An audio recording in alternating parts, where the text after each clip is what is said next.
Welcome to the Transparent FX Academy. I'm Nick and I'm a top author on TradingView with over 190k reputation points. In this video, we will try to understand where we have the highest probabilities for a potential move on this pair.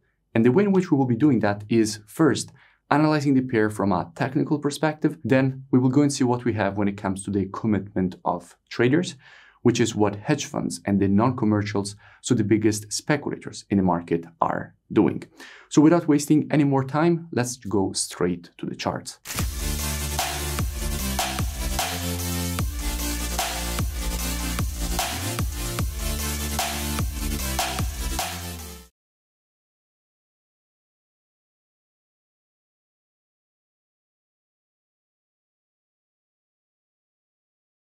In today's video, I want to speak about EURUSD because at the moment we do have quite interesting price action and structure. In fact, starting here from the monthly time frame, we can see how the market has tested multiple times this very strong support and demand area, rejecting it to the upside every single time, confirming that this is in fact a historical structure support area for this market. And since at the moment we are testing this zone, we could expect a potential rejection higher. In fact, we can also notice how the market at the moment looks overextended to the downside and in need of a correction, because always remember that no market just goes straight down.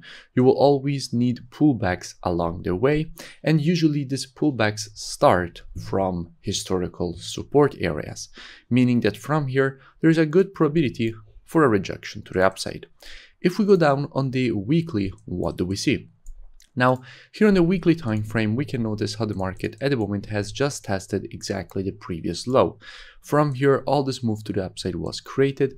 At the moment, we just tested exactly this same support and demand, from which this move to the upside now just started, and from which we could expect more bullish continuation, possibly for the creation of this double bottom. Now, going down on the daily time frame, what do we see? From a daily perspective, we can notice how the market had in fact created this overextended M pattern. When the market was around this area, I made a full breakdown explaining all the reasons for which from here we expected the market to provide this rejection to the upside. And by the way, I will link in the description this previous analysis so you can go and check it out for more free education. However, at the moment, what we can notice? We can notice how this move to the upside was particularly aggressive. It's like the market was pushing to the downside very strongly and then immediately after it got rejected to the upside. Now, if you're looking for the reason for this move, I think actually I have a quite interesting theory on that. And this is something that happens over and over again in the market. If we go and see what we have from a COT perspective, checking the data for the euro. Now, the COT data is basically what the non-commercials, so the biggest speculators in the market, are doing. If we look at the last report, we can see 33k shorts added and 23k longs getting closed, going from a positive to a negative net positioning. However, look at the reporting date, is the 14th. Now, the 14th is exactly here, which is basically this candle here.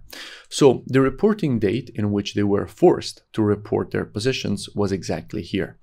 Immediately after the report came out, we had this massive candle to the upside, indicating that there is a very good probability that what they were actually trying to do is cover up their adding of long positions, showing that actually they were very negative and very short, but then immediately after they actually became very bullish. Now, this would be quite in line with the technicals that we have, because we already saw that, especially on the monthly, we do expect a rejection to the upside. So if this is actually the case, what we need is for the market to break above this high. Why do we need that? Because if the market here will successfully manage to break above this resistance, it indicates that even more longs have been added from an institutional perspective, and we will see that in the new report that will come out. And after the break to the upside, as you know, in the market, previous resistance, once it is broken to the upside, is turned support. So in that case, we would have the monthly time frame, which is bullish, the weekly time frame, which is bullish with the creation of the potential double bottom, and the daily time frame, which at that point would be bullish because we would have previous resistance turn support. We still don't have no confirmations of this. This market could still easily get rejected to the downside. However, if the market actually creates this move to the upside, after a break on the retest of this previous resistance turn support, this would be a very interesting area from which we could expect a potential rejection higher. Now, how we could be approaching such a move to the upside? As usual, trading is reactive and not predictive. The monthly, weekly, and daily combined with the COT data, those are the best time frames from a directional perspective. However, when it comes to confirmations and entries, the best time frames are the intraday time frames, so 4 hour and lower.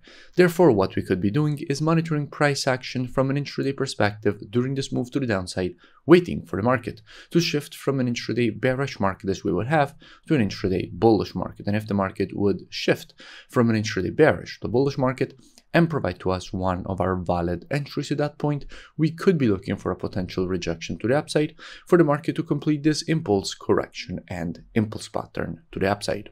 Now, if you don't know what I'm speaking about when I say market environment shift and valid entries, that is all part of the mentorship program, which you can now access completely for free.